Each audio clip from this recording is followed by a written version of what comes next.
Greetings to the Possum community, the smartest, most rambunctious, and most beautiful group of fantasy football assassins in the business. We are Offensive Points, and we are dedicated to giving you the best information to get a leg up on your opponent. Today, Billy, Josh, and I are diving into the best landing spots for rookie wide receivers and running backs. Again, we are Offensive Points, brought to you live tonight by the IDP Plus Network. Wonderful things are on the horizon for our company. So go now as fast as you can to idpplus.com and enter promo code IDP2025 for 50% off any of our premium subscriptions. You better go quick because this deal is capped and the prices are going to ramp back up when the Gen Pop gets into gear. So get your discounts now.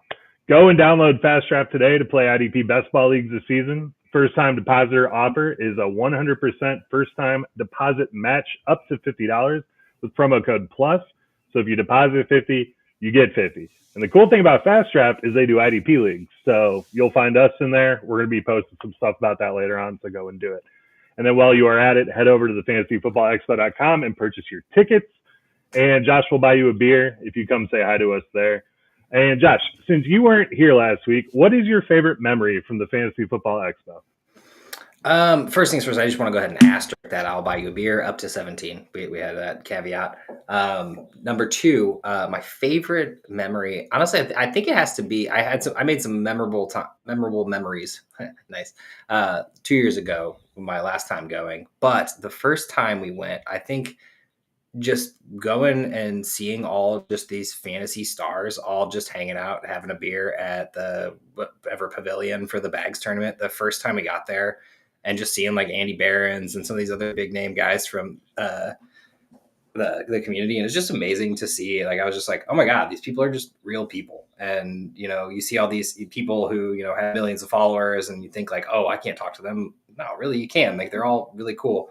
But no, I definitely would just say like that first day, just taking it all in and just seeing the community that is fantasy football and just how welcoming it is, especially to new podcasters at that time for us. So welcoming. Yeah, but anyway, since I wasn't here, I have a huge story for everyone. I have many stories, but we're going to just save it to one because I know we have a 3-hour podcast here ahead of us.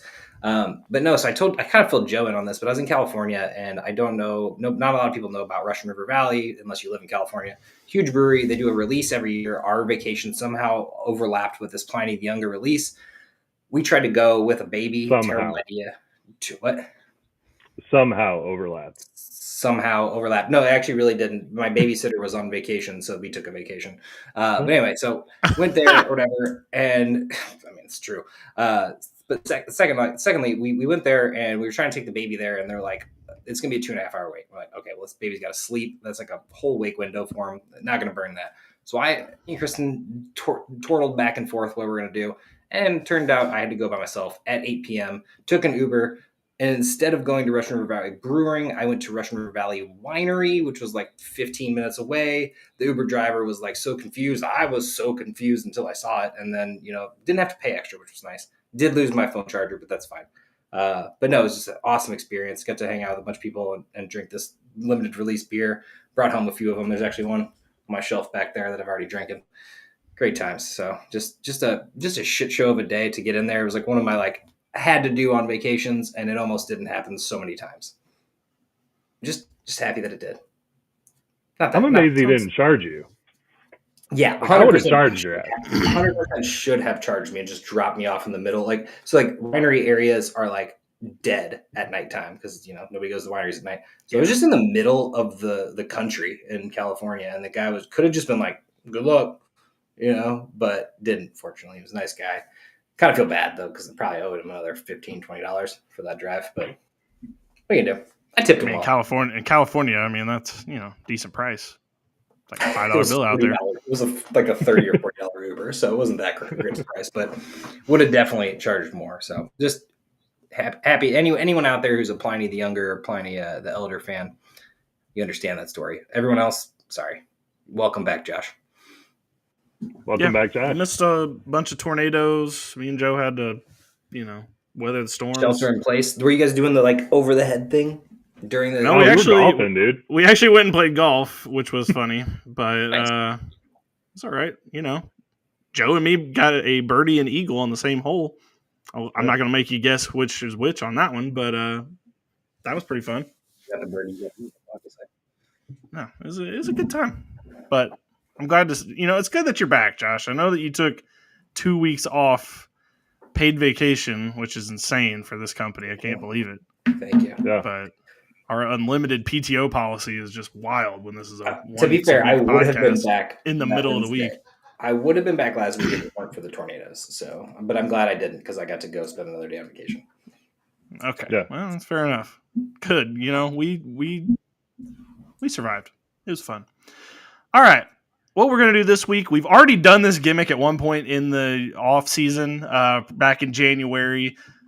I would say some circumstances have changed. We've got some news that's kind of like helped out with these landing spots a little bit, I feel like, with basically like some of the visits that have been taken from different recruits. So I feel like it's just a good time for us to kind of update this.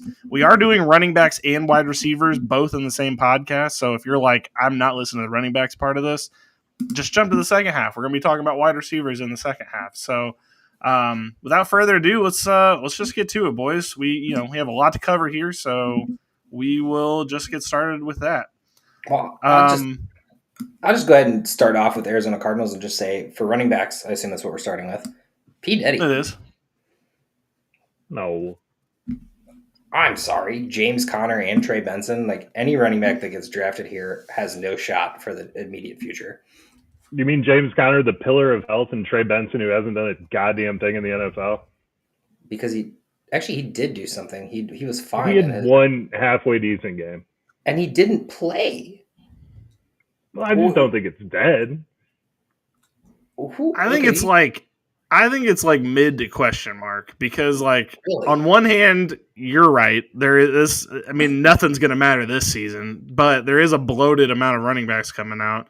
But they're not going to be relevant next year. I mean, they're not going to be relevant next year, probably not the year after that, because I do think Trey Benson's going to get at least a chance. Nah. So I'd probably go like question mark, but wow. Whatever you. Wow. I mean, I guess we. What do you? Whoa, Joe! Before we move on, though, what did you think? I mean, I think it's mid.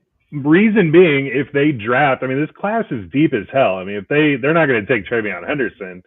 But if they were to take a guy like that, I mean, he's immediately going to eat into James Conner and push Trey Benson down. But I could see him grabbing a running back. Well, okay, if they drafted one in like the third, but what if they drafted one in like the fifth? Then probably not. I mean, Trey Benson. But the guys in the fifth round in this class are still pretty damn good running backs. So I don't know.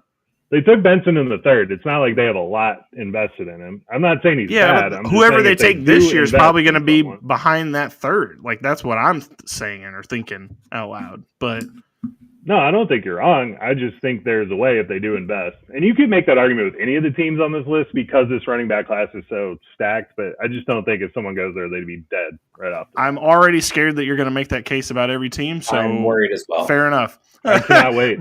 Wait. Great. Well, since I'm kind of meeting in the middle, then I guess question mark's pretty fine because Josh went dead, you went mid, and I'm right in the middle. I don't understand this, but all right. We're off to a terrible start. Fair. All right, Atlanta Falcons. Joe? Well, you see, this running back class is so stacked. There's no way I'm about to listen to this. Atlanta's dead, bro. Okay, it's dead. It's dead and it's buried. And this is one team where if they, the thing is, we didn't really think they were going to go quarterback last year, and they surprised the hell out of us with that. So, but Arthur Smith isn't there, so we can't really do the kind of defense or O line. I don't know what this team's doing. I will be just as perplexed as you. So, yeah, we can move on from here. Baltimore, next on the list. I want to go with mid on this because there really is no one behind Henry. And I know we keep doing this like, well, Henry's getting older, but like it's true and he'll probably be fine this year. But if they did go and draft even like a Scatabo or like someone in like the third, fourth round, I think that they're the starter like next year or 2 years from now, or if there's ever an injury. But like Justice Hill, I know that they like him, and I think we all liked Keaton Mitchell, but it just never panned out. So kind of almost good, but I'd say mid probably. We talked into good. Joe? I'd say mid or good. I think, we saw last year, we saw him try to use Justice Hill more until he got injured. So I don't know. They draft someone, he could get a decent amount of playing time. I'll go mid for right now because you're not taking the king off the field all the time. I'm going mid too, but man, if they end up with somebody in the second round, I'm going to be very excited and very wanting to get that person on my team. Yeah. And they have like an embarrassment of riches at every position, so they could afford to take one of these like really, really good guys that high, and it would not be terribly detrimental. But mid for now until we know what they do. We can put it at mid, but I just want to talk about how they used Justice Hill in the passing game last year, and when they were down, Derrick Henry didn't see the field. Like if there was a pass catching running back that goes to this team, I think it's good. Like I think you can start him even on occasion. I mean, Travion Henderson, man, it would be dirty, but it can happen. They don't trade up though. They probably have to trade up, or they could take him in the first. They could take him in the first. I've seen a couple mocks with some running backs going in the first. Yeah. All right, Billy, what do you think of the Bills? All right, on to the Buffalo Bills. I've seen a lot of people saying James Conner should be scared for his job. And on one hand, I see the vision because they're probably not going to renew his contract. Like, I don't see them getting him into the second contract with James Cook. When they have Ray Davis, who I don't know what their plan is with him. He's already almost our age. No, I'm just kidding. He's not that old. But I can see how, he's shown some things. I just for me, this is probably mid, but I think for the fantasy community, it's good. And I don't know. I guess I could be talked into it. I mean, honestly, I'm going to probably just say mid because they don't really ever commit to one or even two running backs. I could see that carving out a workload for this, and yes, maybe the future and James Cook doesn't get paid, but I could also see them. I mean, look at what happened until they got James Cook. They were rotating running backs every year. So, it's hard for me to say good because even if it is a good running back that gets drafted here or an okay running back that gets drafted here, I don't think it's an immediate you got the job because they could go out and do the same thing next year too and draft another one. True. Yeah.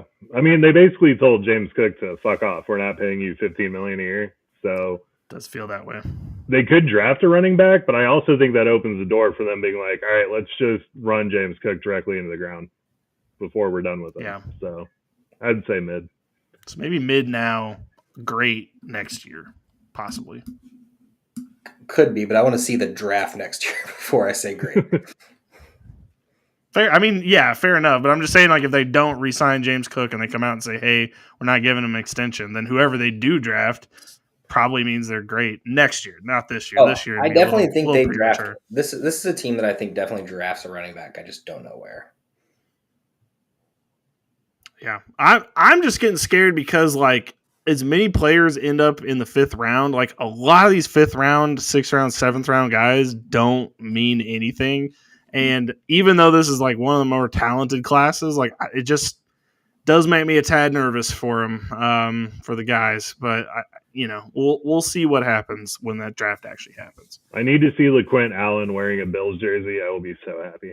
See, that's the one that the kind of thing would scare me, Joe. I know you believe in LaQuint Allen. I don't know if they believe in LaQuint Allen taking him in the fifth or sixth round. That, I don't know. We'll see.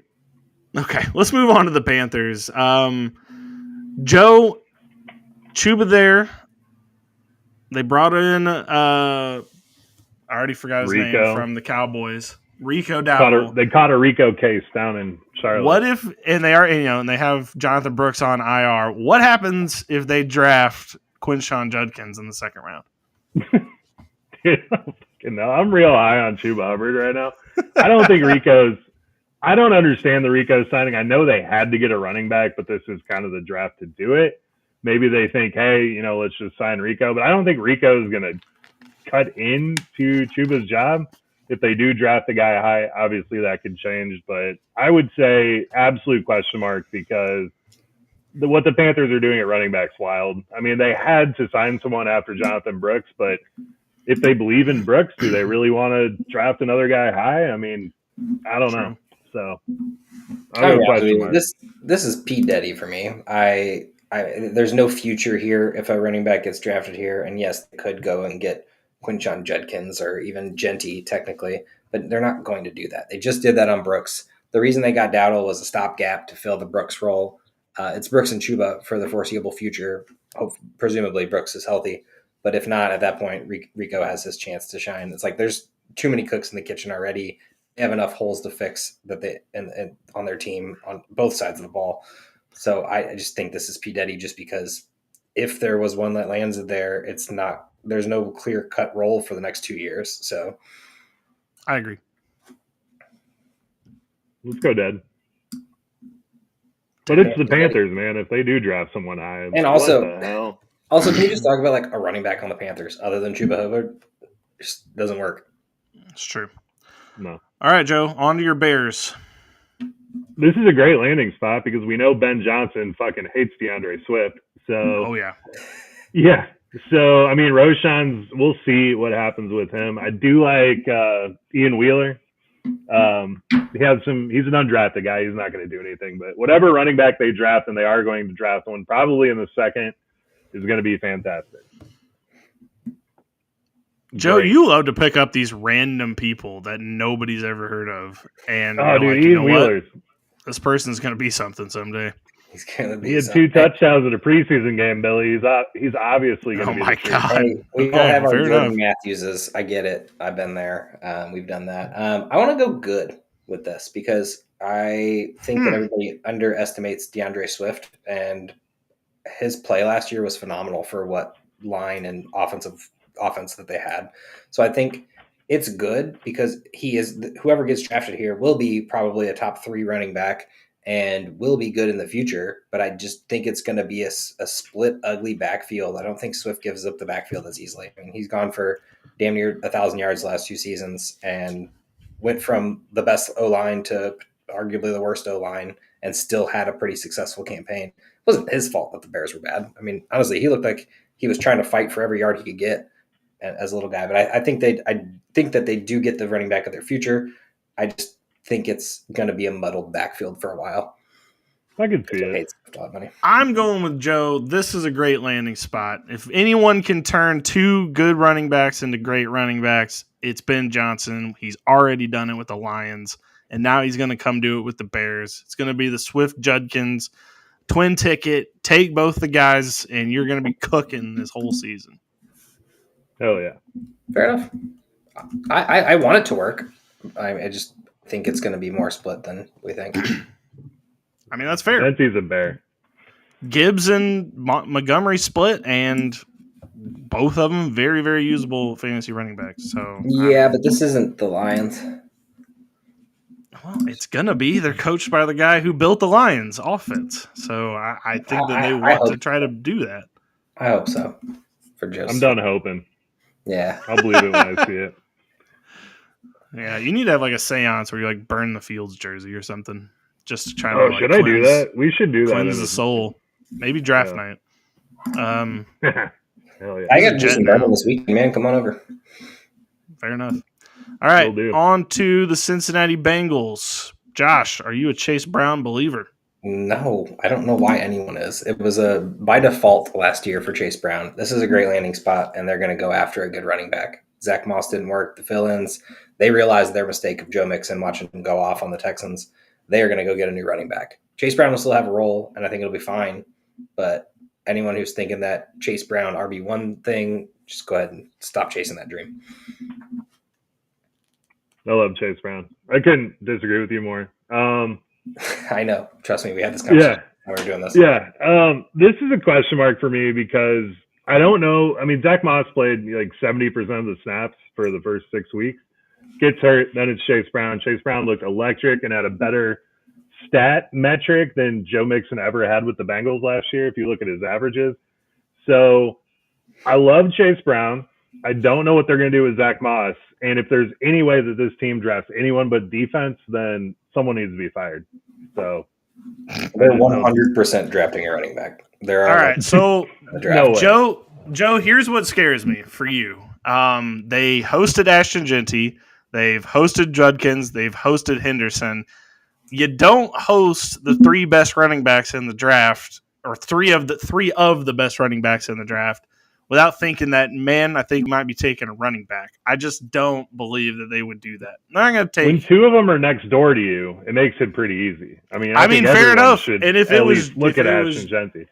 Just okay, fair enough. I just like you don't see a team that doesn't need a running back doing that.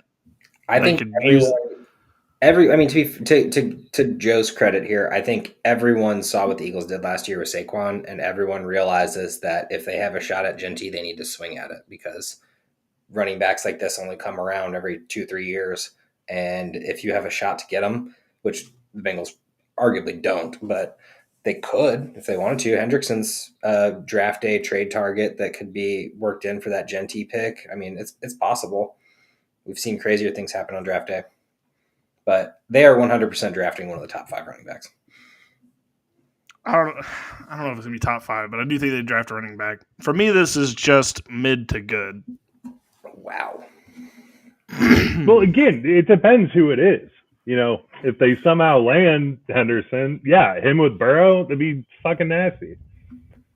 Y'all are fucking wild, dude. I don't even know where that lands us because Joe said question mark. You said mid to question mark, and I said great. So where's the middle of that? We create a new category called probably mid. Podcast people are high. Mid for Bengals? No, absolutely not. Throw it in good, Josh. I'm giving you that one. God, you guys are ridiculous. I don't know why you. It's just like I just don't think this would be the year because of all of the stuff they need. Like I don't see them being that.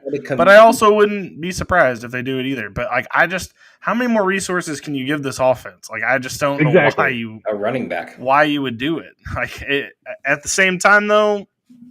That is the one position that needs an upgrade on this team as a running back. So, fair enough. Chase Brown did fine. They never wanted it to happen that way, though. Yeah. All right. On to the Cleveland Browns. They have not shown any hints of wanting to bring a running back in, which is shocking to me because this is a great landing spot for him. But they have literally done 0 visits with a running back this pre-draft process. But, they have to be taking one, right? Like, I don't understand what's going on here. What if they've just been all smoke and mirrors and they're taking Genty number 2 and they're just like that would be insane. That would be insane. But they need it kind of. I feel like it's good because what are you? I mean, obviously the team sucks, but like for fantasy football aspects, like this is good. I mean, you're going against Jerome Ford and Pierre Strong. I know Joe, I know he's a strong running back, but he's a strong backup, dude. He's not a strong running back. Yeah. It's kind of good, right? Like I can't say great. I think it's great. I think it's great too. Oh, all right. You have a running team here with no running back. Now they could bring back it. Well, then see, that's what we don't know. Like, do they bring Chubb back? Do they wait until after the draft and see what happens, and then they bring Chubb back? I just don't know because, like, I would think they would be bringing in one of the 2 obvious Ohio State guys since they're already in state. Yeah, that's what I do. But they haven't tipped any cards in that direction. So it's also like the other problem with this team is they need a quarterback, and I know they're not going. I don't think they're going to go at 2. Now I believe they're going to go after Travis Hunter. I'm starting to get onto that part of the draft, and so they need a quarterback, and I think they're going to have to trade up for one, which means they're not going to have a second round pick at least. And I don't know. I just don't know if that means they have to not take a running back yet. I don't know. But this is a great landing spot for one. This seems like Ollie Gordon to me. I just think he's going to go in there, and Jerome Ford is not good. I'm sorry, Cleveland. He ain't. Am I the only one who thinks Nick Chubb is actually fine? I mean, obviously, injury aside, I mean, he's 2 years removed from that, or a year and a half removed from that at this point, and it's like he could be fine. I mean, he came back and he played better than I expected him to this last year. Oh, yeah. Jacob on YouTube says Judkins and Henderson carpooled together for their visit, considering how cheap the Bengals have been. Yeah, they probably bought him like a one-way Uber ride, and they were like, you know what, you're going to have to figure your own way home from here. I just like the Pinehurst logo. Yeah. Let's go play Pinehurst. Let's go. Possums play Pinehurst. Let's do it. Possums take Pinehurst. Love it. All right, on to the Cowboys. for me, this is obviously great, but I understand we have some fans of other players in this chat right now. I actually really love their 2 running backs. I don't know if there'll be anything on this team, but I just my argument here. I think it's good if it's not Genty, and then it's great if it's Genty. But I feel like anyone that lands Genty is great. I don't think they, for one, it makes it to them. We got the Bears ahead of them. We got the Raiders, who are basically being mocked everywhere to get them now. So I feel like it's just good because I don't even think they're going to burn their first round pick now with that. So I think we're tramping down to like Caleb Johnson's, which I like Caleb Johnson a lot. I feel like it's a more future oriented running back, so that's why I think I'm going more good. I don't think it's a start now. I mean, they obviously have their start nows with Sanders and Javonte, and then this person gets worked in. It's a crowded backfield. Yes, they're both 1 year cheap deals, but it's a crowded backfield this year, and I'd like to say it's great, but to me, it's kind of like, Scares me that Sanders wasn't a starter or even sniffing the field for the Panthers, by the way. Yeah, he's a good player for Cowboys. I don't think he's a bad player because he was fine on the Eagles. But then again, once again, best offensive line, had coming off the best year of his career, signs that giant contract, and then the Carolina Panthers are like, "You suck. We don't like you." And the Panthers tell you suck. That's just weird. Fair enough, Joe. I do agree. It was weird. Oh, it's good. I think Javonte puts up a fight here. I don't know what the hell happened in Dallas or Denver, but he's definitely better than we've seen. So, yeah, I think it's good. If they invest in it, I just don't think it's great. Fair enough. Okay. On to Denver. Just speaking of, obviously great, right? I think this is a Hampton landing spot potentially. I don't think Hampton makes it past them at 20. He might go earlier, maybe, but I don't think he makes it past them. So this ends up being a great landing spot. Yeah, you got to say great. Who do they even have? Jaleel McLaughlin and Estime? Yeah. Tyler Beatty. Yeah. Beatty's still there? Yeah. No, thank you on any of those guys. None of them did anything. Actually, it's not true. Estime had one good game where he had like 11 carries for like 80 yards and then nothing after that. I kept thinking it was going to be him again. I think it was pretty telling that they didn't really bring anybody in for free agency, really. Like I think that kind of tipped the hand that, all right, we're going for a running back here. So and back to the Cowboys, I feel like they kind of tipped their hand by signing 2 running backs. I think they realized Genty was out, and the Cowboys don't know what the hell they're doing. So I don't even know if I would give them any kind of putting their hands. I don't even know what they're kudos. I think Deuce Vaughn was the only guy on the team at that point. Yeah, he was. Good. They brought in some depth. Okay, on to the Lions, who are P. Diddy. Do we really even need to talk to about this? Craig Reynolds is still I was about to say, they have Craig Reynolds. What the hell else do you need on this team? Yeah. MVP. Yeah, he's the heart of that team. Okay, on to the Green Bay Packers. I think it's dead or question mark. I'm leaning towards dead because of the situation. But not every one of us believes in Marshawn Lloyd, so I don't. Yeah, still believe in Marshawn Lloyd. I believe in Marshawn Lloyd. So. We haven't got a chance to not believe in him. Believing in Marshawn Lloyd aside, it's no better than question mark because they have Josh Jacobs on this team, and he's a workhorse. Yeah. So you got him, and then you got a bunch of young guys that they've signed over the last couple of years. So it seems like P. Diddy to me as well. I think we can all agree there. Okay. Diddy for at least one more season. Yeah, We'll talk about Marshawn. But Joe will be drafting or taking whoever the Green Bay Packers take in the 7th round will be on his taxi squad. Oh, yeah. that is another for sure Joe thing about draft season is whoever the Green Bay Packers select like 15th in the draft. He's like, yep, want him on my team. I watched the Packers slaughter my team so many times that I just kind of believe in who they take. Well, they get 2 easy games a year. You can start them. Yeah. Yeah, it's a good scouting game. I get to see who they're playing. Fair enough. Because by the 4th quarter, they're usually up by 30, so you see the backup running back. On to the Houston Texans. Josh Mixon's there, and then Pierce, and then Wale, I think, still there too. Yeah, I gotta say it's mid or question mark. I don't really have a strong horse in this. It doesn't seem like they're going to sign Pierce, and it seems like Pierce is going to be more of a special teams guy. Always hoped for more from him because he had such a great rookie season. But Mason's there. He did great. So it's the future maybe, potentially, if they get one. But I feel like they got fish to fry already. Fair. They do. I'd say good, man. I think Mixon has the job, but they're drafting his replacement this draft. I don't think there's any way that they don't do that. And if something were to happen and they want to ease the workload, I think he's definitely going to hop in front of Damian Pierce and Ogunbowale, whoever they draft. So immediately RB2. Yeah. So I would say good. I think you talked me into it, Joe. I was gonna go mid, but I think you're right. I think it is good because I don't think they should be using Mixon this much, as much. But we saw it towards the end of last season. He kind of broke down. That's kind of a weird thing to say, but he did need a rest, and they didn't have any way to rest him, and that kind of got hairy for him. So Pierce did have 170 yards that last game when everybody was resting. Yeah, he did. So we still believe. I do. He's good. I don't understand why they can't give him 10 carries a game. Well, that will be one of the most curious things, other than Isaiah Spiller, who's the all-time unsolved mystery. I think Damian Pierce is starting to get close to what in the world? I don't get it, but whatever. All right, on to the Colts. Josh, Jonathan Taylor is there. Yeah, I feel like it's at least mid because we've seen what the backup, if Taylor goes down, can do.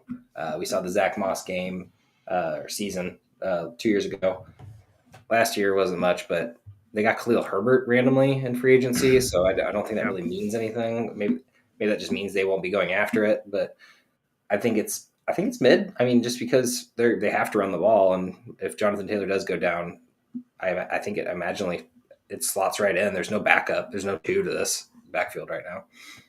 Kind of same concept for Texans. They do have Khalil Herbert, so I said that. Watch out.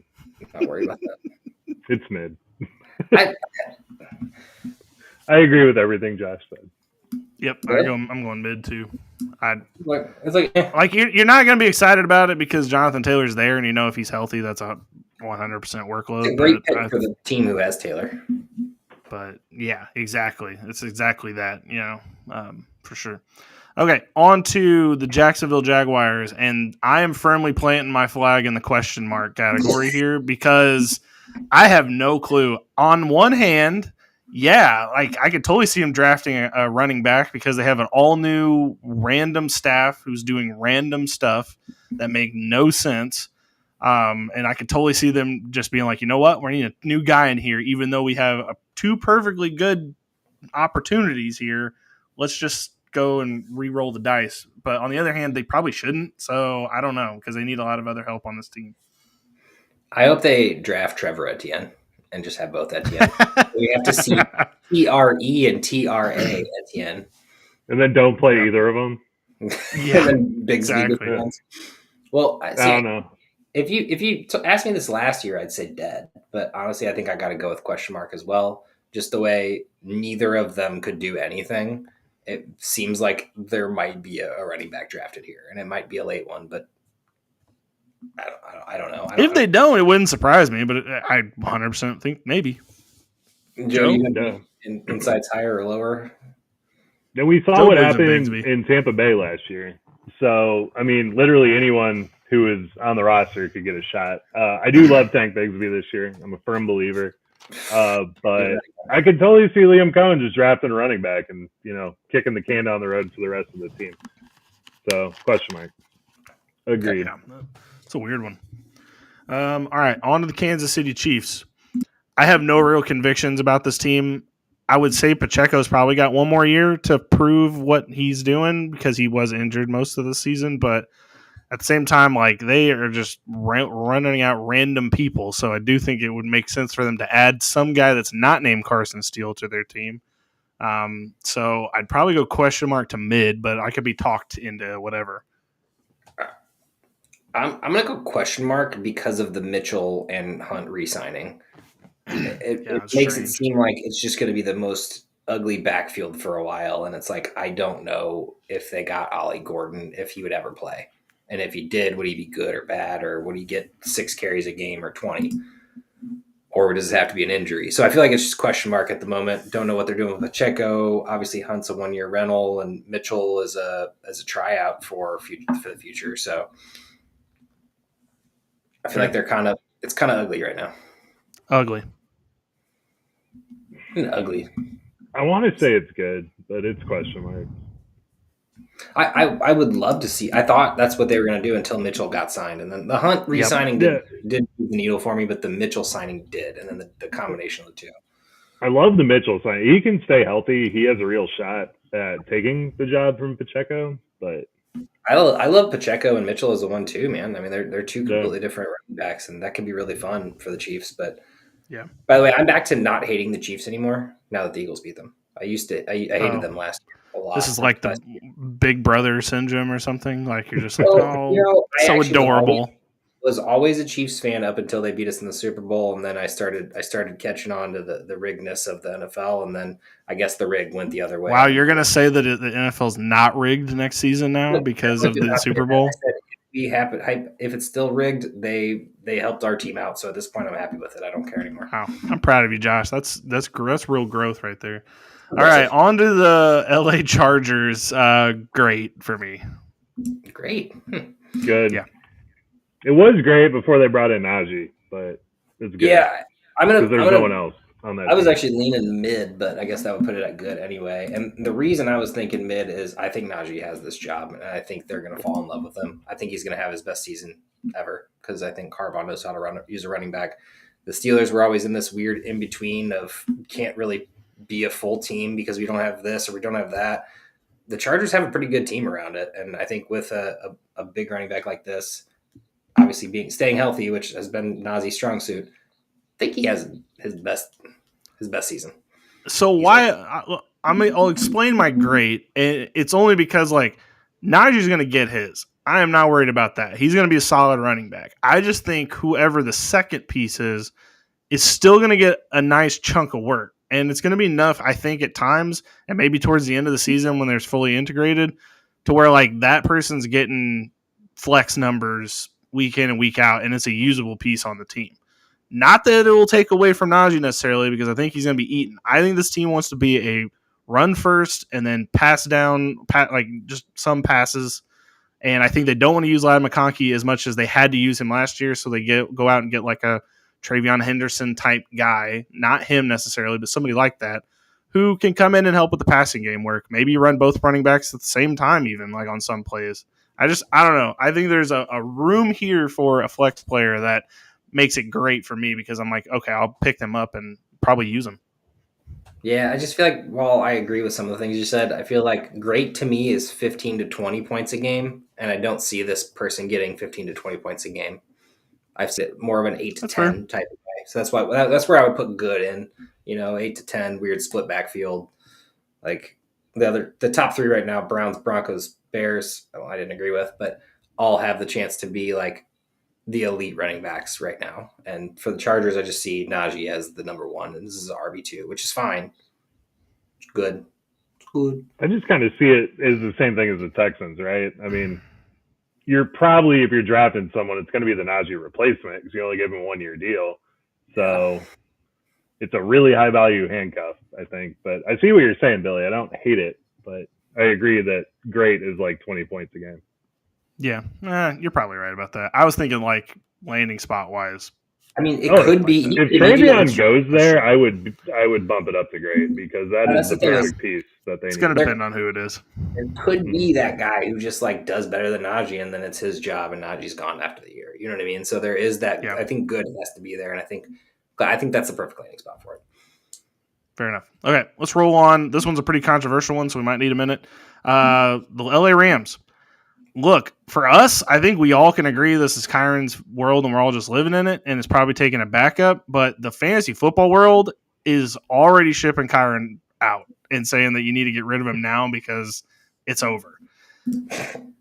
I don't like. Do you guys believe in that at all? I'm sure because you all don't get on social media at all, and you all live in a cave sometimes. Probably haven't been seeing it, but like that is the rumblings of the fantasy world right now. Yeah, I'm going to be honest with you. Last year at this time, I thought they were drafting someone, and I thought it was going to be a split backfield. We saw some weird season for Kyron. He did the exact same thing, if not better, last year with nobody else even touching the ball, or at least right. I mean, they brought in Corum, but that, as you're saying, like didn't even didn't hit anything for him. And it's just like 8 carries a game behind him a couple times. It wasn't even like it was like a split backfield. There was not even it was like, hey, Kyron, you just ran for 150 yards. Take a break, man. This is P. Diddy for me. I mean, I could go as high as question mark because there is no 2, but I have to imagine they're going to give Corum that chance again. It's another team that needs to fill a lot of holes. So I'm Diddy, though. I don't understand why they took Blake Corum. Yeah, I don't either. I don't never. But the Rams do this, man. Like the Rams also took that one dude that Josh thought was going to be a good quarterback when he needed Stetson Bennett. Yeah, and it's like, why did you take? Like, well, Josh aside, like, why did you take him? Like he wasn't that great in college, and he had some off the field issues already going in. It's like, why take him in the 5th round? Like that's a pretty premium pick. Corum, same thing. Don't know why they took him. It's question mark. I have no idea. So I'm not even going to speculate. I guess it's question mark. I don't see the vision that everyone else is seeing. But if they end up with like Judkins, I'm going to be like, okay, what am I still missing here? Like this is so confusing. So like we're kind of hedging our bets here, which usually burns us because we hedge our bets to all these like so-called experts, and then they end up being completely wrong, and we were right all along. Yeah, I don't hedge my bets. I am personally not learning my lesson from this, so I guess it's going to be on me if we get this wrong. But I don't know. I have to, I guess, just hedge the bet a little bit. All right, our first mock draft, we had Jalen Milroe going in the first round. Could it happen again? That's true. We did. We'll have to bust that back out. Actually, by the way, when we do our mock draft next week, might be back. All right. Yeah, next one is the Las Vegas Raiders. We're pretty resoundingly great because we think Genty's going there, and that's going to be a game changer. Genty's not going there, and it's good because the Raiders fucking suck. So even if he gets all the work, he's not getting 20 points again. Jesus. Joe, what is your beef with the Raiders? Just because of Trey Tucker? Like, you hate Trey Tucker's usage this much? Yeah. They don't know how to use their players. Fair enough. Well, it's great. So, outruled. Sorry, Joe.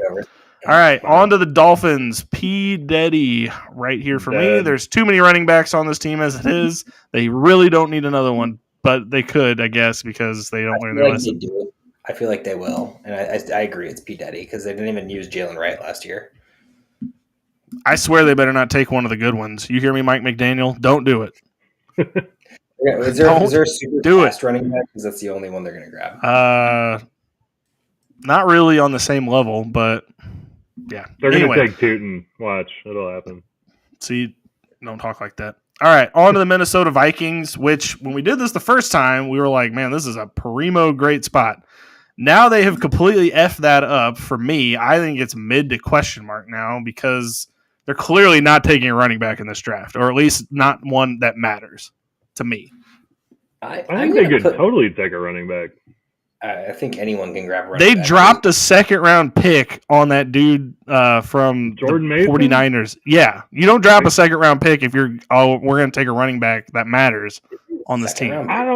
They didn't do it. They had to. Second round. That was his. Okay, now I'm going to have to check. Because I'm pretty sure his restricted free agent value or his tender or whatever they tendered him was a second-round pick.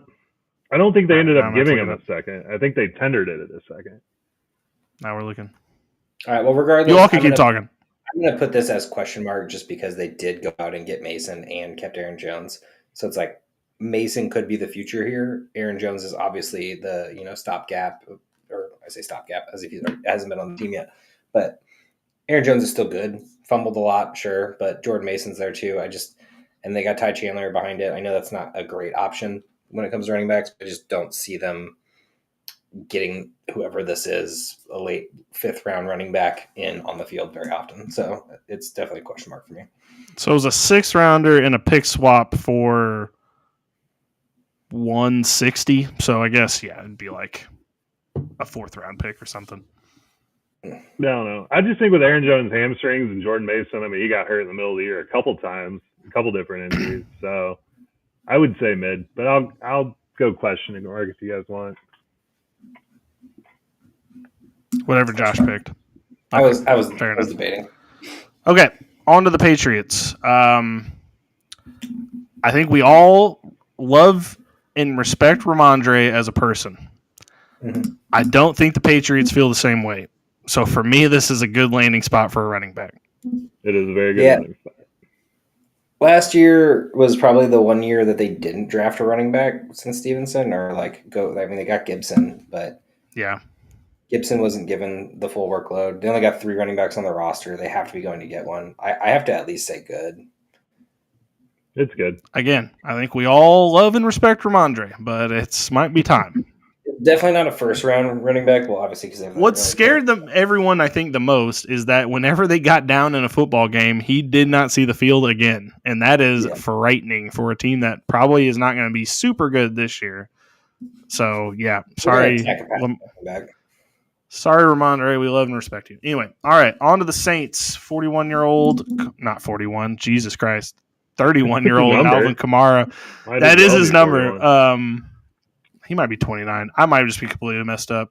I think it's good. Alvin Kamara is on this team. It's good because they don't like any of the guys behind him. They're not going to sign anybody either. Hey, I know what I got in Kendre Miller. All right. God, those guys last year with the Kendre Miller shit. Yeah, everyone thought Kendre Miller was like God's green gift to earth. And that was me. I was that guy. Other people not too. last year, but when he was drafted, yeah. No, I thought so too. I thought this was the takeover, and it just never really appeared. So I think we got to say that this is a good spot for a running back's land. This is a new build. They're going to try to eventually push Derek Carr off the board. There's talks of Shedeur going here. I mean, they're gonna eventually be on a new offense here. So I think a running back change is happening soon. Kamara is also super expensive. So next year, whoever they draft here, Kamara get cut. No, absolutely not. I don't think they can. They could not do that to him. No, I just don't think they can because of the money. It's him and Carr. I mean, they could after the season, but after the season. I'd be interested to see his post June 1 price. Interesting. Yeah. Well, look it up and get back to us. I forgot we're doing wide receivers. We need to burn through these. Giants. Tyrone Tracy, I don't think should be in trouble. I think he is, though. For me, this is a mid-landing spot. Yeah, unfortunately, the Giants are looking at running backs right now, which I think is dumb. But at the same time, I think it's a mistake. They should really give Tracy the keys to the kingdom, and should have picked up a. They should take one, just not one that's going to be like high in a draft. But I think second round, they're like, we're doing it. Like I think they're all in and getting. I could totally see that. If Devin Neal went in there, I'm not scared. I like Neal, or Dylan Neal. Devin. Mid or good, Joe? It's fine. That sounds like mid. That is not one of the categories, but it probably should be. It's fine. Right between mid and good. It's fine. All right, on to the New York Jets. Probably a good landing spot because if they're going to ship Brees out, I mean, whoever lands there is going to be a part of a 3-headed backfield, probably going to get a starting job right away. I don't know if we believe in that or not. Do we just go off of what they're already doing? Committee, so I have no clue what to make of that. Yeah. I got to say question mark here with 3. Probably question mark. 2 rookies they drafted last year. Brees, who's pretty freaking great, if I have to say. I'm going dead. Really? You're not believing any of it, huh? No. Okay. Why the hell would they trade Brees off? It'd be the dumbest thing. New coaches always come in and they're just blow everything up. He's got a new quarterback. He's going to get new wide receivers other than Garrett Wilson. I mean, Brees isn't asking for a contract. He only has Garrett Wilson on the other side. I mean, Alan Lazard and whoever the hell else they just signed is not helpful. Then you got Justin Fields. So, that team needs help. Brees is not going anywhere. Yeah, you can't get rid of Brees with Fields there. You need something to be solid. Sure. All right, on to the Eagles. Josh. I think I said this last time, and I think it's mid. I think you guys were all a little lower than me. Eventually, there's going to be a turn after the Gainwell ship out, which I'm kind of stoked about. They got A.J. Dillon, though. I do like A.J. Dillon.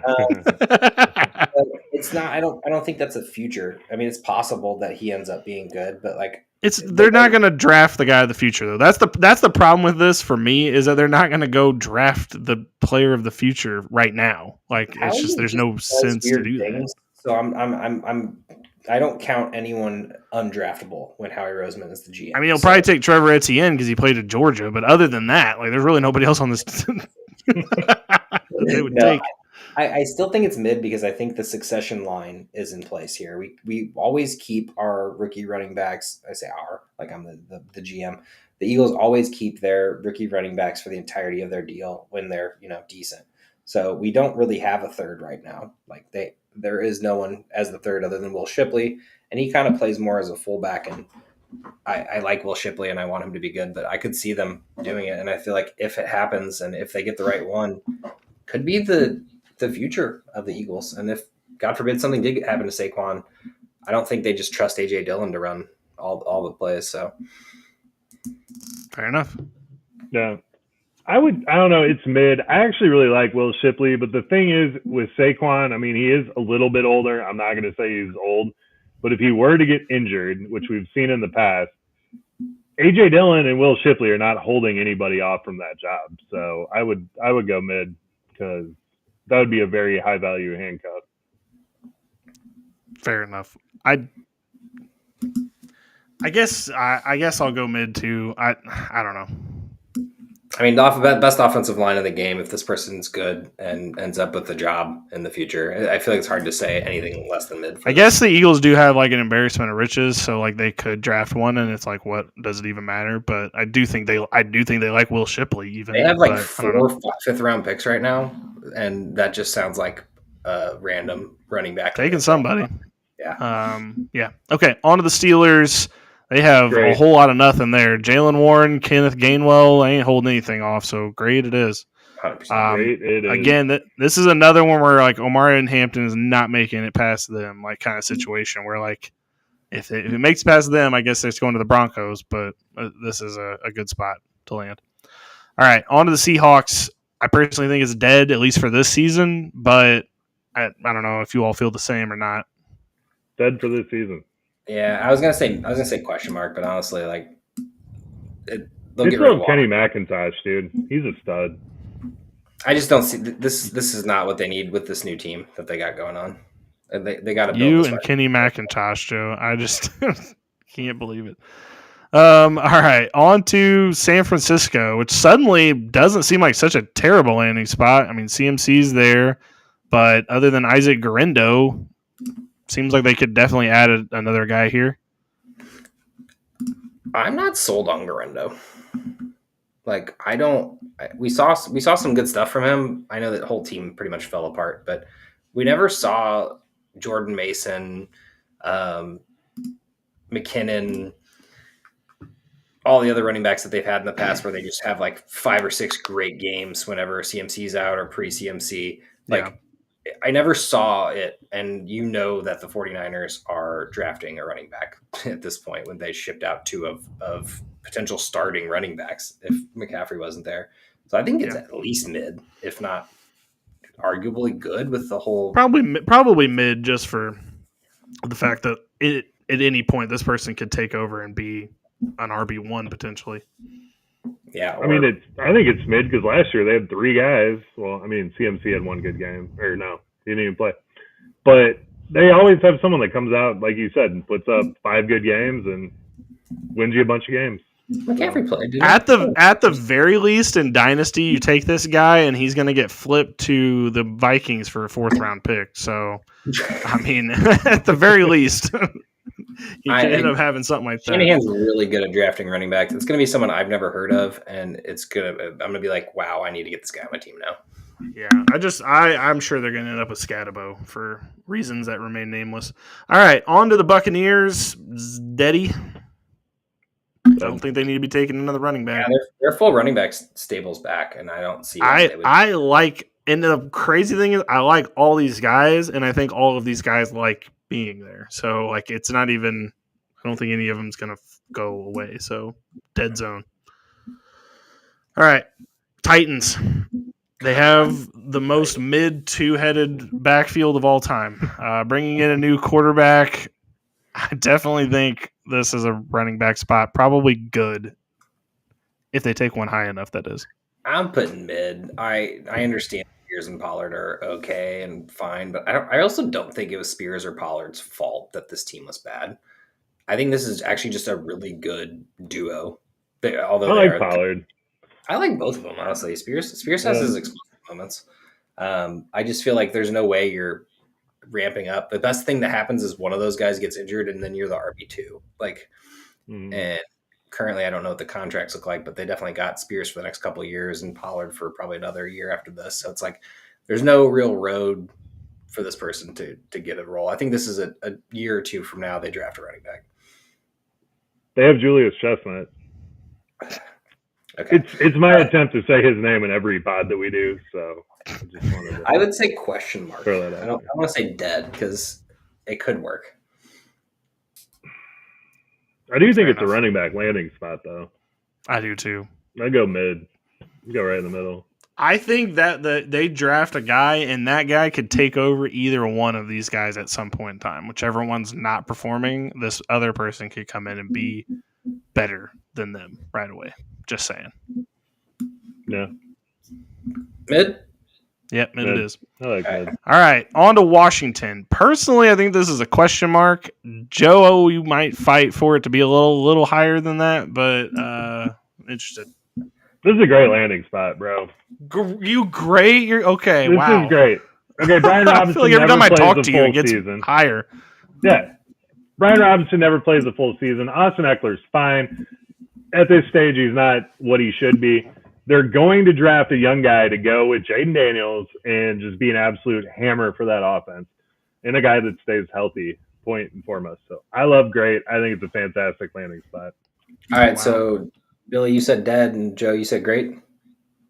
I said question mark, to be fair. But well, I'm going with great because I actually was going to say the same thing Joe said. I don't know what the love for Brian Robinson is. It's literally never been great. It's just, to me, it's just muddy. There's just too much going on in this backfield for me to think that they're going to add another piece, and that piece is going to break out of the mud. We're talking about for the future, and I think that the Commanders address their wide receiver room. I mean, they got themselves an actual number 2. These other 3 guys that are behind Gallup, Brown, McCaffrey, KJ Osborne, one of those guys will be a number 3 and, number 4 mixed in there. Tight end situations under control. The offensive line can use some work. Some defense can be added. But honestly, how are these people not grabbing a running back? I mean, sure, they have 6 of them with Jeremy McNichols and Chris Rodriguez, but none of that does anything for me. I think this is the time to go get your future running back because Brian Robinson is surely not it. And hopefully they're at least seeing that now. Eckler was fine, but he also gave away their season. So I feel like they probably aren't super happy with him at the moment. And he's also at the end of his career, unfortunately, at some point. So, and contract. This is my Travion Henderson spot. I'm glad you agree, Josh. I 100% agree. I think it's going to muddy this backfield up next year, but in the future, this person is going to win some people fantasy leagues and potentially the Commanders' Super Bowl. Okay, interesting. I just think it's another drop of mud in the mud puddle, but fair enough. You all disagree. That's okay. All right, there you have it. Running back landing spots. Actually, a lot of good ones, to be honest. I'm kind of surprised at how many good ones that we came up with in that amount of time. Because this class is so strong. This class is good. People are starting to tip their hands. Yeah. Oh, wide receiver this is gonna be way easier. Which, by the way, podcast audience out there, if you're like, oh my god, this is gonna be 2 hours, wide receivers is gonna be much quicker. It's pretty decided, I think, for some of these teams. But we'll discuss the ones that we don't agree with. We'll wait for Josh to fix the categories real quick. But this wide receiver class doesn't inspire a ton of hope. There are some guys that are going to have, I think, pops, but as far as guys stepping in and being immediate number 1s, kind of scares me a little bit. This is a weird year for that. So kind of interested what we think exactly for landing spots, but without further ado, let's get to it. All right. Joe just dropped off. Fair enough. All right, Josh, just me and you rolling for a minute. Our Arizona Cardinals. Just real quick, because maybe this will give Joe some time to pick up. I disagree. I understand that there's no like elite wide receivers, but I feel like Igbuka slipping to potentially even the second round now, like I think that's a steal, and I think that he could play a significant role and more of a wide receiver too. I'm thinking like T Higgins type play, like like I know Joe thinks T Higgins is number one, but like I think there are several guys in this draft that can play a role. But anyway, Cardinals, I think I'd say at least good. Um, you could talk me into great, but I since they weren't able to use Harrison perfectly last year, I think I got to go good. Yeah, probably go good as well. There's just like whoever's behind him and Trey McBride, those are definitely the 1-2 at least on this team for now. So whoever that number 3 is, will get in, and I think they could get work. There's been some buzz about them going in the first round. So if they go for and get like a Luther Burden, that is very interesting for a team like this. Yeah, you got two options here. You got either Marvin Harrison's going to have a huge year and this guy's just going to play decoy, or Marvin Harrison's going to be decoy and this person's going to have a huge year. I think this is a very sleeper situation. I love Michael Wilson, but he doesn't pop off the page. And if they were to go get someone, fast or, just someone who commands respect right off the bat, I think that I think got to be a good, because there's no number 2, no clear cut number 2 at least. Fair enough. We both agree with good, but we'll get Joe's opinion. Joe. It's mid because Kyler sucks and this offense sucks. But okay, the opportunity will be there. I'm glad we waited for that, Josh. Thank you. All right. Anyway, on to the Atlanta Falcons, who have Drake London there. They have the always underused, or maybe he's used exactly how he wants, Kyle Pitts. I'm going to go good. I know that Mooney's there. I love the year Mooney had, but if they bring in another guy that's like a little bit better, like Trey Harris, perhaps, like I like what Penix could be able to do with an offense like this. And if you're adding pieces, I would rather have him than, Yeah, I'm kind of sad they didn't retain Rondale Moore for whatever reason. I know he got injured last year, but I really was excited about the Rondale Moore Mooney. I think in the beginning of the year, we were like, one of these guys is going to be really good. And of course, it was Mooney. Moore was out.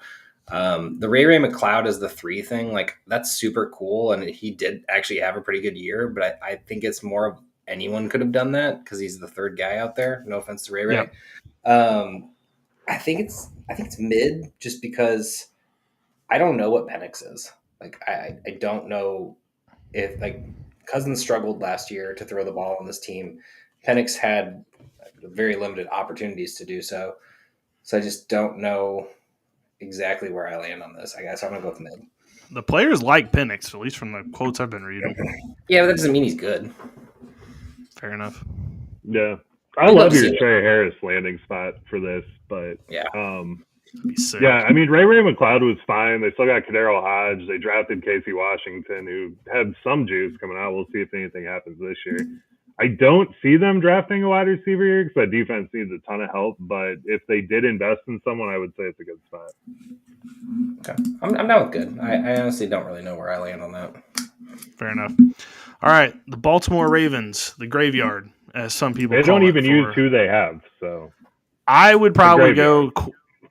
Honestly, I'm going to go question mark because, like, theoretically, could be really good, but most of the time, probably not. I can agree with you on question mark, and I think that this should just be a long-standing Baltimore Ravens are a question mark every year on this situation. Yeah, they have a graveyard there where all old receivers go to end their careers, and I get it. It's fun, good names. A lot of people are like, "We'll send you the text of them landing there," but it's never good. Never good. Like all the people that sent the Odell "Who's stopping this" meme, it's just like, come on, guys, we got to be better than this. All right, on to the Buffalo Bills. In theory, it's a great spot. Exactly what I was thinking. In theory, great landing spot. Keon Coleman ended up there. It was very divisive. They bring in Amari Cooper. Might as well have been a ghost on the field. Literally, ghost hunters probably couldn't even have found him when he was out there. So I don't know what to make of this either. It's like Shakir or bust on this team. It's bizarre. I think they paid Josh Palmer so much money that I doubt they would start someone over him. So, I mean, that's true. You know what? Never mind. I'm changing mine. I'm changing mine to question mark because I also feel like Josh Allen doesn't focus on one guy, but at the same time, there's that kind of little bit of hope that he does, and they go draft, a Well, we big keep number. saying one of these seasons, and it never happens. Even when they Fair enough. bring in Amari Cooper, it never happens. So I don't know what more we can do We got two with tight the hope. ends, three-ish running back, wide receivers, running back, and it's just nobody knows what's going to happen. So And honestly, this will just be my draft advice until something changes. Draft Khalil Shakir, draft Josh Allen. Everything else can just I be thought on you were somebody going to say else's Josh team. Palmer. No, I wish. I'm gonna be Man. hoping for the best for I him, feel but like he Keon landed. Coleman takes a step up this year too. I honestly We'll really see. do. Yeah, year 2. He was a fun guy, but yeah, question mark. Same place. This same place as the Baltimore Ravens. No wonder they can't beat the Chiefs. By the way, a bunch of unknowns with wide receiver on these Can't teams. draft a wide receiver. Chiefs kind of the same way, but we'll get to that. All right, on to the Carolina Panthers. I think they're going to add a wide receiver. Bringing back Thielen and having like Coker and all these guys get makes me think they probably shouldn't, but I'm going to go mid because like I do think there's a chance they draft Ted McMillan and we're like, okay, I guess that makes sense. I think they do draft a wide receiver high as well, and I think that it is a good landing spot because Coker and Leggett are unproven. Like, I'm sorry, we Yeah, have we seen don't know. nothing. Thielen it's the end of his career at some point. I don't know when, but eventually. So this person's going to be finishing their rookie contract with Thielen's leaving. I feel like it's good for the future. If Leggett or any top 10 wide receiver go here, I think it's good for the future. Bryce Young's here to stay and can play football apparently, as we saw last year, which I kind of told all y'all, but I'm not gonna. There's no time for that. No, Josh, I'd agree that it's good. It would be crazy for them to draft wide receiver in the first round 2 years in a row, but I mean, they struck gold with Bryce Young. I still don't understand what the hell happened there, but now you just got to load up. So I think it's a good spot and a possible. Let's see it from game 1 though. First, let's see it from game 1. We get to the end of the season. It's kind of garbage time for a lot of teams. A lot of teams aren't taking the 0-15 team serious, and they're just like, well, we don't have to play hard tonight. Let's wait and see first. I don't know. Yeah, I agree, but I don't think Canales sees it that way. So, well, I mean, maybe not. He did fix Baker. Yeah, I don't see Josh. By the way, your battle with this ad on the left side of the screen has been an all-timer tonight. You are losing, but it is fun to watch from afar. I'm fighting. All right, on to the Chicago Bears. Joe, you probably have better insight than I would probably have. I mean, we all expect Rome to break out. DJ Moore is DJ Moore, and he's going to get fed in this offense. The problem was last year, Keenan Allen was getting everything, and Keenan Allen's not back yet. There's a chance they re-sign him. So I'm not ready to say totally dead is a landing spot because, I think Caleb looked for Rome in those situations, and DJ Moore was pissed the whole season. So I don't know what's going to happen with Ben Johnson. I would say it's a total question mark for me. I'm going to go mid because there is no real third right now. Like Zacchaeus, for some reason on the team, because he had a couple of good games for the Commanders last year. Zacchaeus is always hanging around, man. Doesn't matter what team he's on. He's always hanging around. And once again, Bears signing the next Eagle. Weird.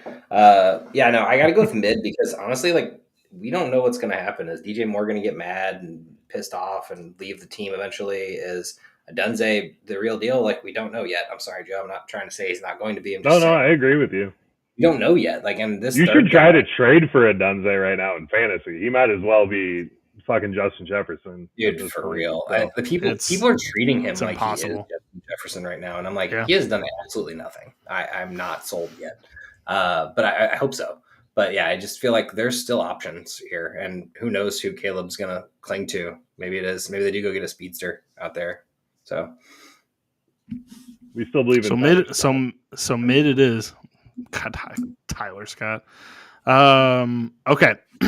On to the Cincinnati Bengals, who have 2 number 1s on the team, so a third really doesn't matter that much to me. So I would probably go dead for me. Yeah, I have to say dead because Yoshi Voss is there and Jermaine Burton's there. Who they drafted last year. They're still going to give a chance.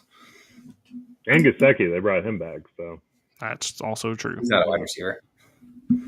No. Still a pass catcher, though. I caught your drift, Joe. Have the fun police Thanks, over man. here. All right, Jeez. on to the Cleveland Browns. I mean, It's great if they get Mark. a quarterback. It's got to be. what are the the quarterback makes this a bad landing spot, or like a question marky landing spot? Not even that. If, they have a couple wide receivers on the team. I know Tillman's pretty checked at the moment. we like Judy. We like Judy. Judy showed me. We like Tillman, except for the head thing. If that was real or they were just holding him out for the rest of the season, remains to be seen. But yeah, I don't know. I guess it's going to be mid, but I hate that. I'm going to go. If they get Shadur, I mean, this could potentially be great. I don't know. I don't think they're going Shadur, though. I don't think I feel like they made their decision by going and getting Kenny Pickett. And didn't they sign Wentz, too? Or am I tripping? No, they talked about it. Okay, nothing that matters. That is all I heard there. It was just more of like stopgap for getting rid of Deshaun.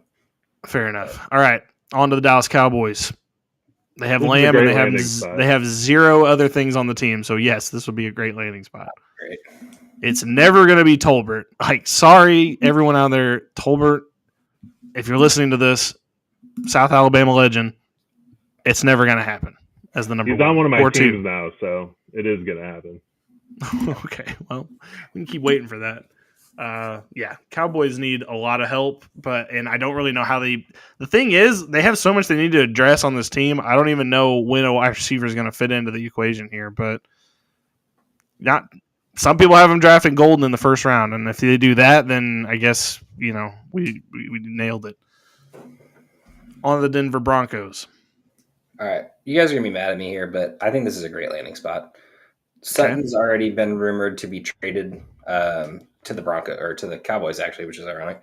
We just talked about, but even without that, like Sutton's not going to be around forever, and being tied to Bo Nix after the year that he's had, and Marshawn Mims, Vele, Sherfield, Franklin, like sure, like I don't feel anything when I hear these names other than Mims, who I have a raging heart on for, but. I just don't like see this like any wide receiver that goes to this team is immediately stepping into a wide receiver 2 spot, at least potentially a wide receiver 1 spot if they ship Sutton out. It's like, and being tied to Bo Nix for the next 4 years. I feel like it's great. I'm assuming that's not what you guys are going to say, but I want to go ahead and throw it out there. I'm really mad at you, Josh, because I was going to say good because of Evan Ingram. If Evan Ingram was not there, it would be great, but I think for this year, Evan Ingram's just going to get 200 targets. I think that's kind of the goal. Oh, 100%. I'm thinking long-term more so than anything, but yeah, I get what you're saying. Evan Ingram does definitely put a caveat to this. I would say good. If they trade Sutton, it's great. So mine would have a good asterisk next to it for now. We need more categories. But yeah, we need like 15 categories on the screen, make people really be like, oh, okay, interesting. Yeah. So Detroit Lions next on the list. I don't believe that they're going to add much in free agency or in the draft, and I don't think even if they do, it's going to matter. So I'm going to go with dead. You got 2 1,000-yard receivers on the team. This is the same as Bengals. Got to say dead. Plus Tim Patrick's back. So like even if I think they. Yeah, so I think they're just going to roll back exactly what they had, and which is fine. It's just in Tennessee, or did they have him last year? Can't remember. No, they had him, Raymond, right? Oh yeah. Because I always thought he was JMO when I was watching it run. I was all excited, and I was like, God, a bunch of Raymond again. Is on this team too. Gibbs took 0. JMO's number 1, and I forgot someone else changed their number 2. Yeah, good report. I hate that. Anyway, on to the Green Bay Packers, who have a bunch of wide receiver 2s, and they don't have a wide receiver 1. I'm going to be cautiously optimistic and say this is a good landing spot because they definitely can upgrade at wide receiver. Now, are they going to? That I don't know. This is a hypothetical if they draft a wide receiver. So, but are they going to draft it early enough for it to be good? Because they need a wide receiver 1, and they 100% that calf and stuff like that, and it never came to fruition. So, I'm gonna go with good as well because they do need somebody. It's these 4 wide receiver 2s, 3s are not doing it. I mean, I'm gonna go great because Christian Watson ain't playing next year at all, and I mean Dubs is fine, but I think they invest in someone here. Is Christian I think so, Watson too. playing next year? He tore his ACL week 18 versus the Bears. I didn't realize. Yeah. Well, the only worry is they just slot Dontavian Wicks in there, and then they have Mecole Hardman be the 4th. Come on, Packers, please, just don't do this again. Don't run this thing back. Like, please upgrade it. I think this isn't a great class. With Aaron Rodgers, you don't have to upgrade a receiver because he's a good quarterback. Jordan Love did not show last year that he was the guy. So you got to get a wide receiver for him. Exactly. And good thing for them, this is a whole entire draft full of wide receiver 2s. So you're going to love any of them that gets onto this team. That's the Green Bay Packers wide receiver draft. Exactly. This is exactly the right spot for you to go to the market on this one. I hope they get 2 All right. Next on the list is the Houston Texans. I think this is a great spot just based on by default, they only have Nico Collins, really. I actually disagree. I'm going and Christian Kirk, but I think if they had like a Buka, which I'm wishing that they do, I think that would be great for this offense. I'm actually going mid here. Okay. I could see it being good. I could see it being great, but I don't think it's long term, right? Like Kirk's signed, Nico signed, Tank signed once he comes back, obviously late next year or the next year after that. It's like, I don't know what the future is for this person. Is it good for this year? Sure. Like, they obviously need to target someone, but I think Christian Kirk fills in just fine, at least acceptable. And then this person gets, acceptable numbers. And it's like, okay, I can start him maybe in football this year. Then what happens next year? Like, I'm going to go with mid because I'm thinking long-term here, even next year or 2 years from now. I think Christian Kirk's a free agent after the season, right? Or is it after next season? I believe so. Okay. That's right. So that is the only part that I'm like not sure about them going, but fair enough. I still think you're right. He is okay. Never mind. I will go good. I'm sorry. I thought Kirk had signed a deal. I didn't realize. I still think it's a good landing spot for her. Like again, I really hope it's a Buka. That is my like hope and dream right there. Be great for Stroud too. Yeah, already played with him. So that'd be fun. Did he play? All right. Had his best season. Pretty sure he was a rookie. Had his best season in college with Stroud. Oh, that makes sense. There you go. All right, on the Colts. Can't be better than mid. Weird team because I don't think it really matters about how good the wide receiver is. It's really about the quarterbacks at this point. Better than a doornail. This wide receiver room didn't do anything last year. I mean, there were some fine fantasy numbers, I guess, from Downs, but overall, Downs is good. Pittman is going to be back this year. Yeah, healthy. He was really hurt last year. I hate this so much. Maybe a question mark. Yeah, just because, I agree. In this bad and as dumb as this is, if it's Daniel Dimes out there, I actually kind of want to see it. I want to see. I kind of want to see how this particular wide receiver room, which would be the best wide receiver room he's had, in his career. I think it would be interesting to see what he could do with this room. But it's also Daniel Dimes, Indiana Jones. Like I don't know. Sterling Shepard.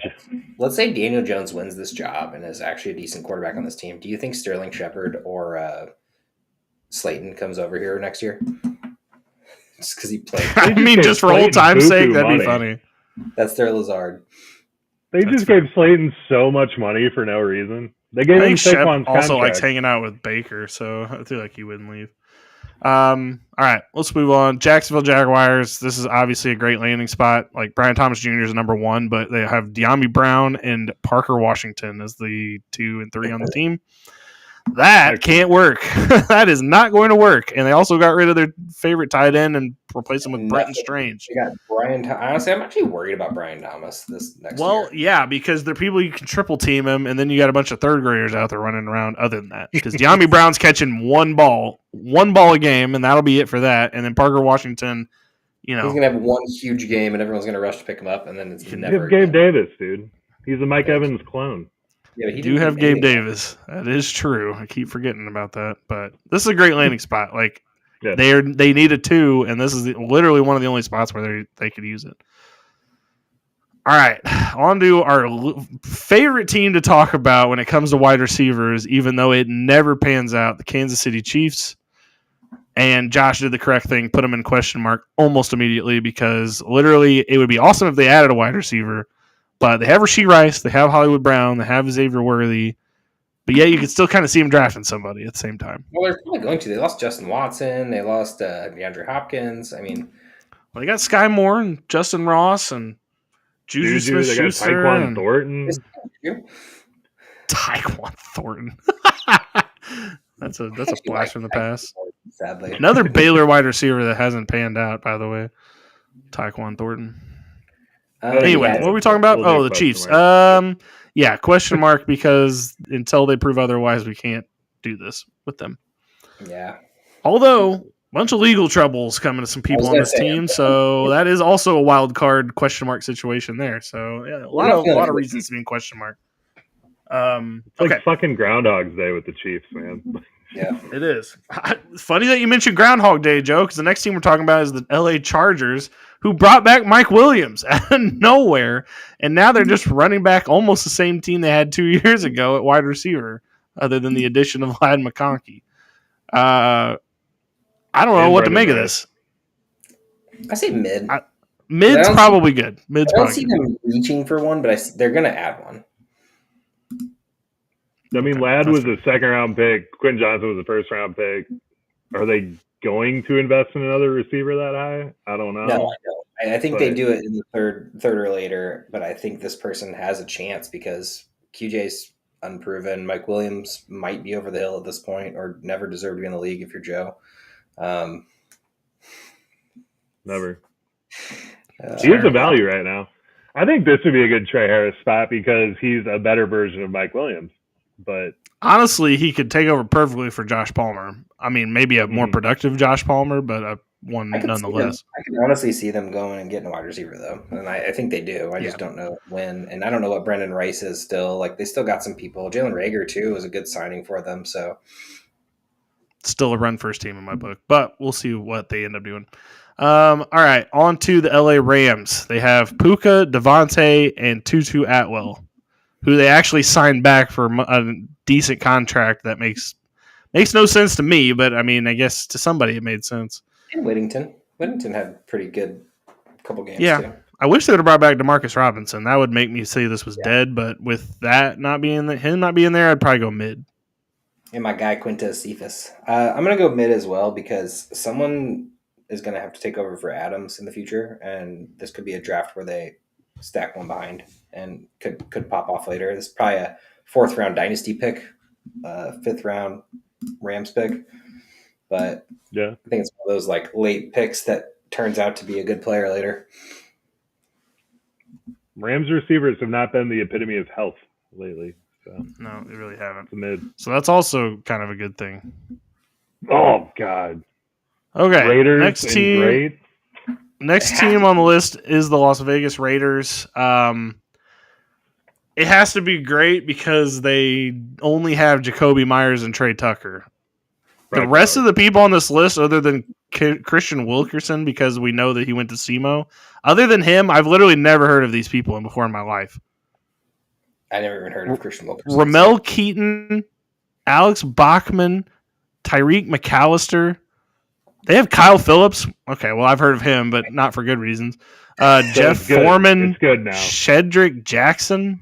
They're going to draft 2 wide receivers, and one of them is going to be good, and one of them is going to be bad. And the fantasy community is going to argue about this all offseason. And then, like, whoever everyone assumes is the better one, go draft the other one. Because remember the Bryan Edwards, Henry Ruggs situation? Obviously, That's I guess true. Technically Bryan Edwards. A lot of people like Bryan Edwards in that draft. Who would have known he'd had a longer career than Henry Ruggs when it was all said and done? Wasn't a faster career. It was a longer career. Yeah, that's true. Speed was always a problem. All right. No, actually, we're not leaving this because you know what the Raiders need to do? They need to go get Tyler Lockett. Like, just bring him home, Pete. Pete Carroll, Geno, Tyler Lockett. Like, come on, let's get the gang back together one more year. You know, that would make too much sense. That would warm everyone's heart just seeing that reunion there. But we'll see. For sure. All right, on to the Miami Dolphins, who have a coach that just cannot not take a wide receiver in any draft. He has Jalen Waddle. He has Nick Akine, Westbrook Akine. He has Tyreek Hill. He has a bunch of other random, toys from the toy box that he's taken over the years. I think this is probably P. Diddy, but it might not be. I don't know. I'm actually going mid with this one. Okay. I don't think it's any time in the Tua life cycle, and I think the Tua life cycle ends in the next couple of years, or at least for the Dolphins' sake.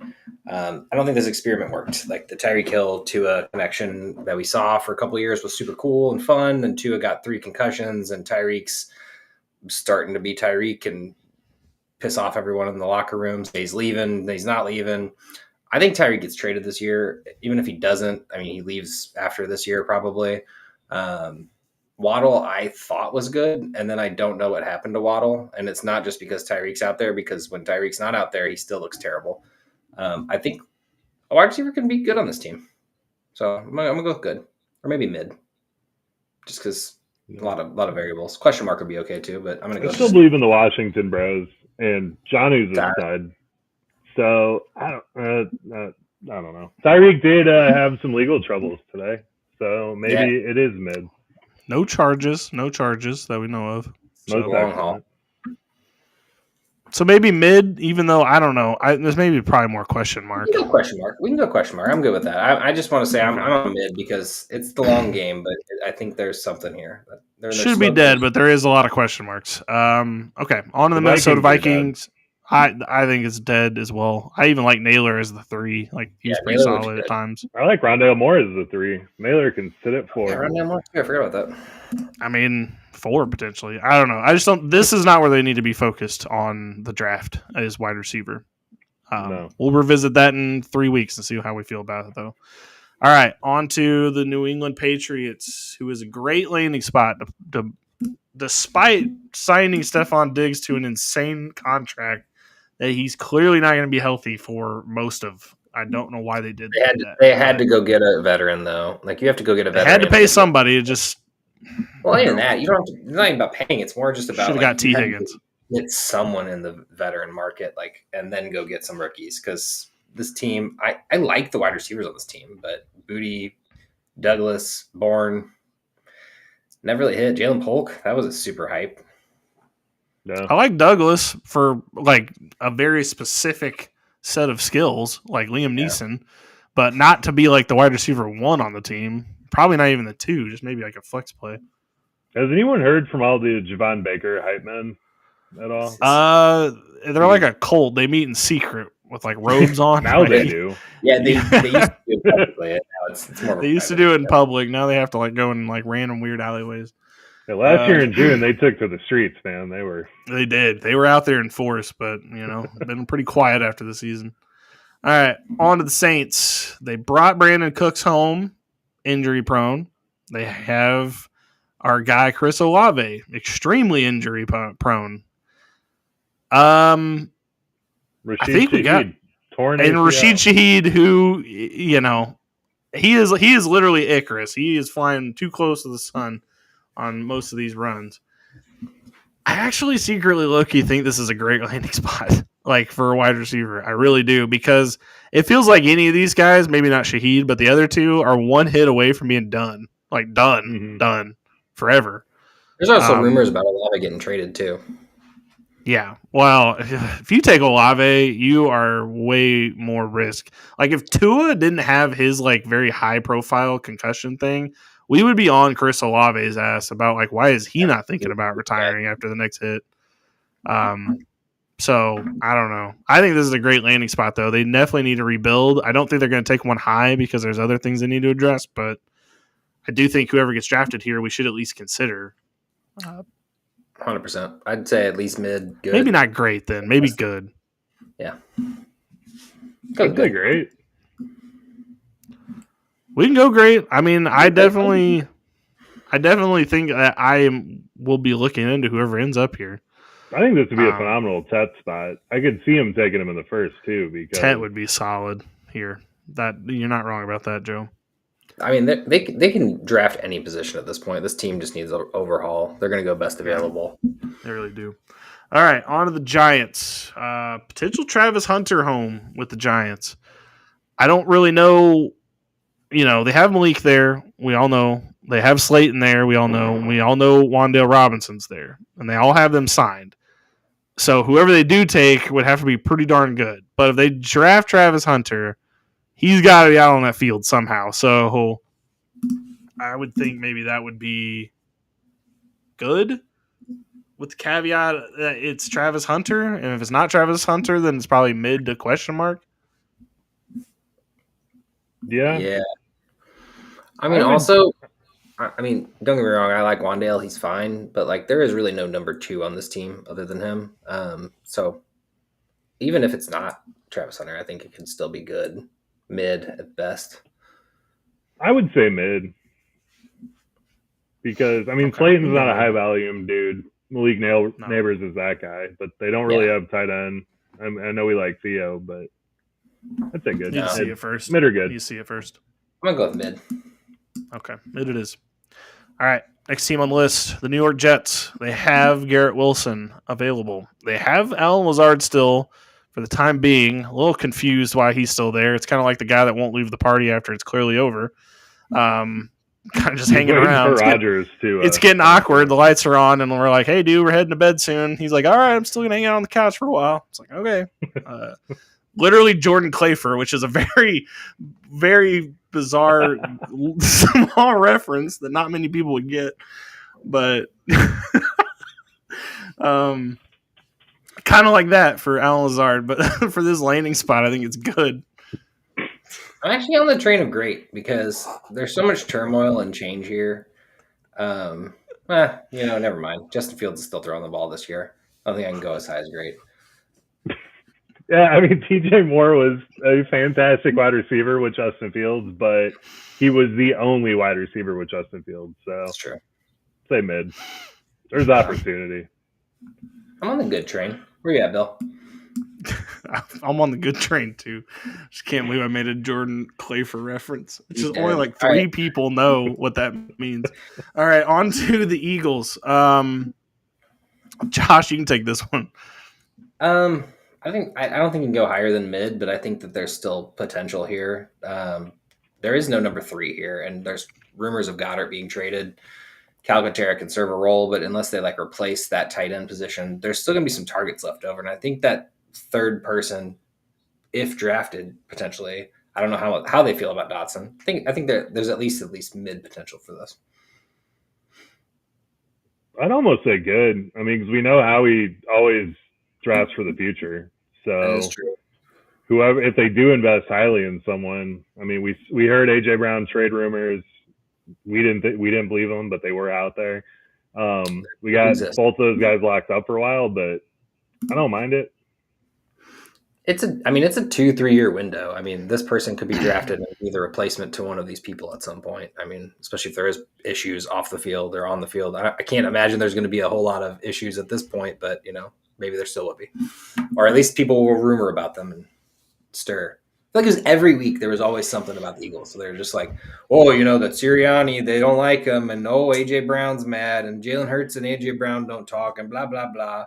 And then they won the Super Bowl. And then they kept winning. And then they kept talking about it. So rant over. I'm sorry. True. So, I'm going mid. Let's go mid. Mid it is. Steelers. It's probably dead, by the way, but we're going to go mid. Pittsburgh Steelers, this is dead for me. Yeah, at least for the immediate future. This is a new team that rebuilt and already got their wide receivers. They're not going too high on one. Well, what's crazy is if Aaron Rodgers ends up there, that's probably where Allen Lazard ends up too. At the same time, so you got to factor that part into that as well. If Rodgers ends up at Steelers, which is probably why he hasn't been moved from the Jets yet. He wants to make sure he's got a new home. What kind of dirt does Allen Lazard have on Aaron Rodgers? It's got to be good. I don't know. They're just boys, man. Drugs. Follow your boy. You gotta follow your boys around. Yeah. Chance. I would say, I mean, we don't know what Roman Wilson is. I mean, Pickens absolutely could be traded. That's one rumor that I really believe in. And then DK Roman Metcalf's Wilson's there, but there's no yeah. quarterback. He's a So second. dead. I don't know. I think it's dead only because I think they're actually going to give Roman Wilson a chance. He was drafted in the second round. They got to at least see what they have. He was hurt the whole year. And they still got Calvin So- Austin too, and they liked him last year. Yeah, so dead for now. All right. Seahawks. Good. They have JSN. They have Cooper Kupp. Good spot. I'm with good too. I definitely think they need, wide receiver 3. Good spot. Could potentially be a flex player this year or take over Cooper Kupp if he's really that washed. They're building a new. MBS isn't fighting a rookie off, and Cooper Kupp. Yeah. It could just be the end for him. So They got to build a rookie class after wouldn't changing up. shock me. They're going to get someone on this team, and it's going to probably be fun. Yeah. There So, you go. good. Good. Niners. All right.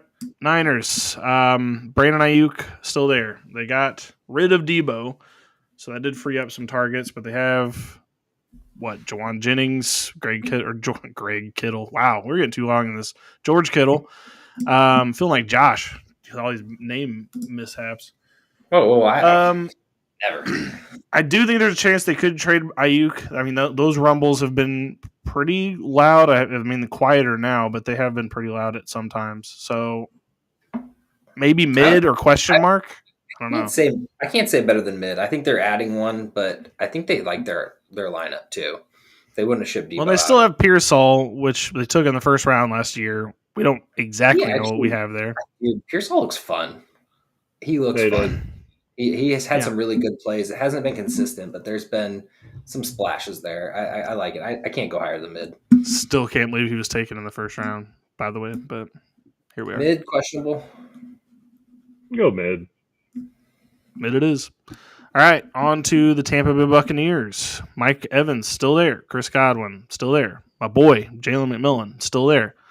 I do think they could add another guy. I don't think it'd be very high, but like the spot between McMillan and the next person on the team is a decent drop. So Daddy, there's no one being added to this roster that was going to make a difference with Chris Godwin and Mike Evans and and even if this is Mike Evans' last year, so I mean Godwin and McMillan have that locked down. So. Dude, what if they took McMillan doesn't have anything locked down? Let's calm down.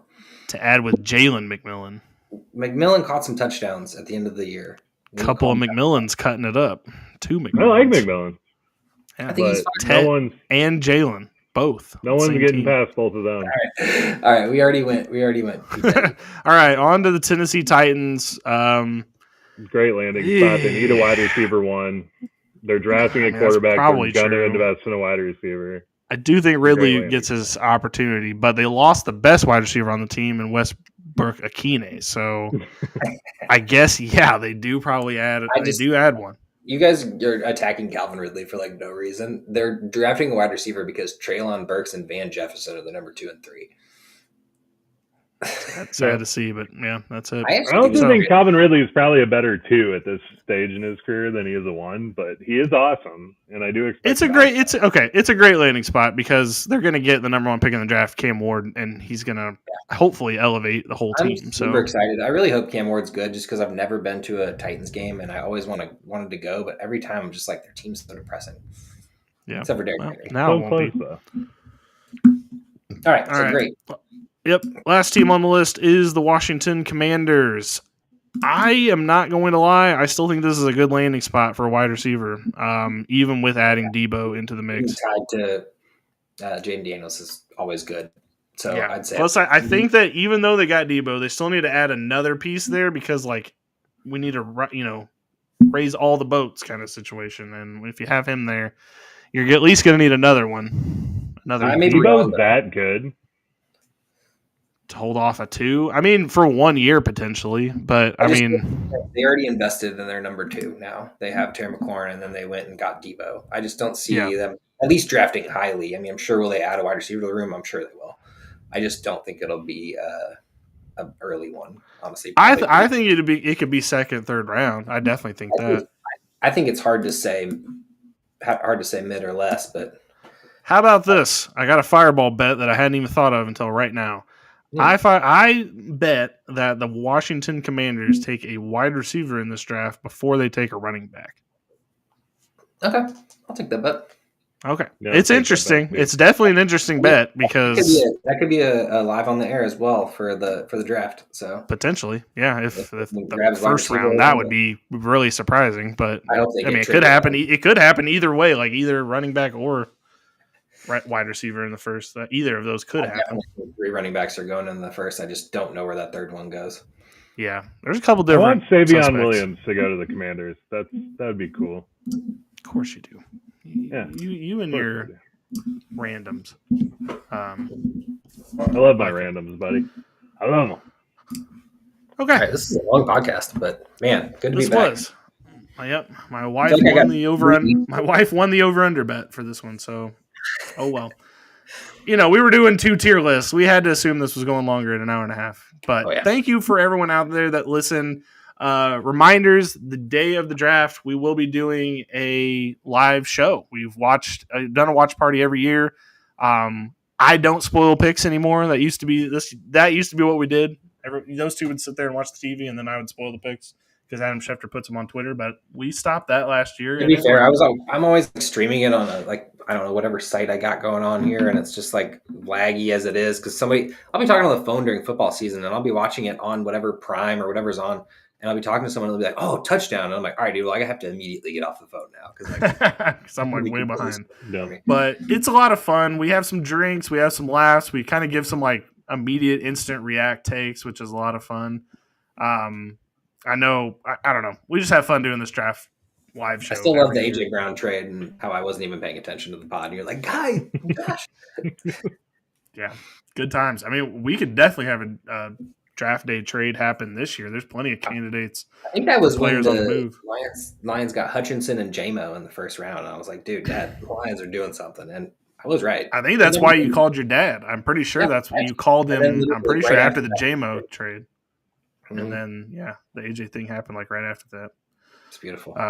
Yeah, it's a lot of fun.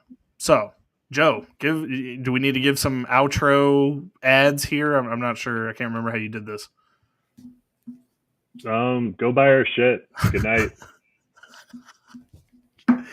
Joe, I am sorry that I put you in that position. I love you. And by the way, go Battlehawks. Good call. 2-0, baby. Good game.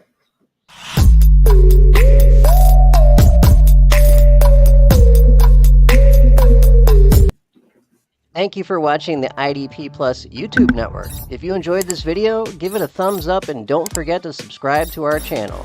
Be sure to tap the bell icon to get notified whenever we upload new content.